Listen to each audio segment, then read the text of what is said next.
ഈ ഒരു ആപ്പില്ലാതെ ക്യാപ്കട്ട് ഒരിക്കലും വർക്കാവില്ല. പ്ലേ സ്റ്റോറിൽ പോയിട്ട് ക്യാപ്കട്ട് എന്ന് സെർച്ച് ചെയ്യുമ്പോൾ ഇങ്ങനെയാണ് വരുന്നതെങ്കിൽ ഈ വീഡിയോ മുഴുവനായി കാണുക. Hello guys, welcome back to my channel. നമുക്ക് ഈ സൗണ്ട് എങ്ങനെ എഡിറ്റ് ചെയ്യാമെന്ന് നോക്കാം. അതിനായിട്ട് നമുക്ക് 2 ആപ്പിൻ്റെ ആവശ്യമുണ്ട്. ഒരു VPN വേണം. രണ്ടാമതായിട്ട് വേണ്ടത് ക്യാപ്കട്ട് എന്ന എഡിറ്റിംഗ് ആപ്പാണ്. അതിനായിട്ട് ആദ്യം നമ്മൾ പ്ലേ സ്റ്റോർ ഓപ്പൺ ചെയ്യണം. അത് സെർച്ച് ബട്ടണിൽ VPN എന്ന് സെർച്ച് ചെയ്യുക. ഞാനിവിടെ ടർബോ VPN ആണ് കറൻ്റ് യൂസ് ചെയ്യുന്നത്. നിങ്ങൾക്ക് ഏതാ ഇഷ്ടപ്പെട്ടതെന്ന് വെച്ചാൽ അങ്ങനെ സെലക്ട് ചെയ്യാവുന്നതാണ്. സെർച്ച് ചെയ്തതിന് ശേഷം സ്ക്രോൾ ചെയ്താൽ കുറേ VPN അവിടെ അവൈലബിൾ ആയിട്ടുണ്ടാവും. അതിൽ നിങ്ങൾക്ക് ഇഷ്ടപ്പെട്ട VPN ഡൗൺലോഡ് ആക്കിയാൽ മതി. VPN ഓപ്പൺ ആക്കിയതിന് ശേഷം അതിൽ കാണുന്ന സ്റ്റേറ്റ് ഒന്ന് മാറ്റി കൊടുക്കണം. ഞാനിവിടെ ന്യൂ ഇയർക്കാണ് കൊടുത്തിരിക്കുന്നത്. ഇതിൽ സ്ക്രോൾ ചെയ്താൽ കുറേ ഓപ്ഷൻ ഉണ്ടാവും. അതിൽ നിങ്ങൾക്ക് ഏത് വേണമെങ്കിലും സെലക്ട് ചെയ്യാം. അതിനുശേഷം ടിക്ക് കൊടുത്താൽ മതി. ഇനി ഒന്നോട് പ്ലേ സ്റ്റോർ ഓപ്പൺ ചെയ്തിട്ട് അതിൽ ക്യാപ്കട്ട് എന്ന് സെർച്ച് ചെയ്താൽ നമുക്ക് ക്യാപ്കട്ട് അവൈലബിൾ ആയിട്ട് വരും. ഇനി ക്യാപ്കട്ട് ഓപ്പൺ ചെയ്തിട്ട് ന്യൂ പ്രൊജക്റ്റ് എന്ന ഓപ്ഷൻ ഉണ്ടാവും, അല്ലെങ്കിൽ ന്യൂ വീഡിയോ എന്നുണ്ട് എന്തെങ്കിലും. അതിൽ ക്ലിക്ക് ചെയ്തിട്ട് അലോ ലിമിറ്റഡ് ആക്സസ് എന്നതിൽ ക്ലിക്ക് ചെയ്യുക.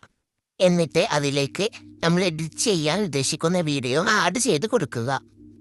ഇതിൽ നമുക്ക് കുറേ ഓപ്ഷൻ ഉണ്ട്. എഫക്റ്റിൻ്റെതും സൗണ്ടിൻ്റെതും ഒക്കെ കുറേ ഓപ്ഷൻ ഉണ്ട്. വീഡിയോ നമുക്ക് എത്ര വേണമെങ്കിലും ആഡ് ചെയ്യാം. ആ പ്ലസ് ഐക്കണിൽ ക്ലിക്ക് ചെയ്താൽ മതി. നമുക്ക് വീഡിയോൻ്റെ സൗണ്ട് വേണ്ടാന്നുണ്ടെങ്കിൽ ഇവിടെ ക്ലിക്ക് ചെയ്താൽ അത് അൺമ്യൂട്ട് എന്ന് കാണിക്കും. ഇനി നമുക്ക് വോയിസ് റെക്കോർഡ് ചെയ്യാം. അതിൽ ആ ഓഡിയോ നിലയിൽ സെലക്ട് ചെയ്ത 4ാമത്തെ ഓപ്ഷനായ റെക്കോർഡ് ക്ലിക്ക് ചെയ്യാം. എന്നിട്ട് റെഡി ആവാൻ 3 സെക്കൻഡ് ടൈം ഉണ്ടാവും. എന്നിട്ട് നമ്മൾ വോയിസ് കൊടുക്കാം. അപ്പോൾ അതിൽ അങ്ങനെ ആഡ് ആയിക്കോളും. ഈ വോയിസ് കൊടുത്തതിന് ശേഷം അതിൻ്റെ അപ്പുറത്തുള്ള വോയിസ് ചേഞ്ചർ എന്നുണ്ടാവും. അത് ക്ലിക്ക് ചെയ്താൽ മതി.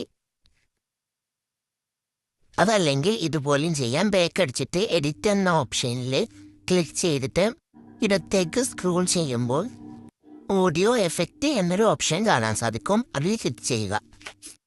അതിൽ ഓപ്പണായി വരുന്നത് 2ാമത്തെ ഓപ്ഷനായ വോയിസ് ക്യാരക്ടർ ക്ലിക്ക് ചെയ്തിട്ട് 2ാമത്തെ ടെക്സ്റ്റർ എന്ന ഓപ്ഷൻ സെലക്ട് ചെയ്യുക. അപ്പോൾ തന്നെ നമുക്ക് വോയിസ് ചേഞ്ച് ആയി കിട്ടും. അപ്പോൾ ഇങ്ങനെയാണ് വോയിസ് എക്സ്ചേഞ്ച് ചെയ്യുക. ടെക്സ്റ്ററിനൊപ്പമുള്ള കുറേ ഓപ്ഷൻസ് ഉപയോഗിച്ചുകൊണ്ട് നിങ്ങൾക്ക് പുതിയ സൗണ്ട് എഫക്റ്റ് ഒക്കെ ക്രിയേറ്റ് ചെയ്യാം. ആസ്വദിക്കാൻ ഏറ്റവും മനോഹരമായത് പ്രകൃതി തന്നെയാണ്. ഇനി മേലെ കാണുന്ന എക്സ്പോർട്ട് എന്നത് ക്ലിക്ക് ചെയ്താൽ നമുക്ക് വീഡിയോ നമ്മുടെ ഗാലറിയിൽ വരുന്നതായിരിക്കും. ഇനി അടുത്ത വീഡിയോയുമായി വീണ്ടും കാണാം. Okay, thanks to watching.